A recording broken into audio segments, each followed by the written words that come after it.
ఆగమైపోతున్నది తెలంగాణ అంధకారంలున్నది, తనవంత గాయాలతో నిలవెల్ల మోసపోతూ ఉన్నది. బాబు కేసీఆర్ ఆనాటి రోజులే బాగుండెనో, మా కన్న తండ్రిలాగా పేదోళ్ళ కడుపున పెట్టుకుండో.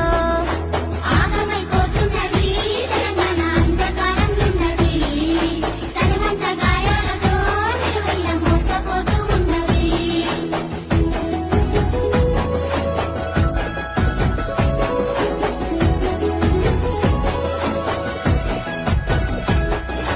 హామీల మేనిఫెస్టో రేవంతు అటికెక్కి కూసున్నదా, అన్నదాత రైతుల రుణమాఫీ అంగడి పాలై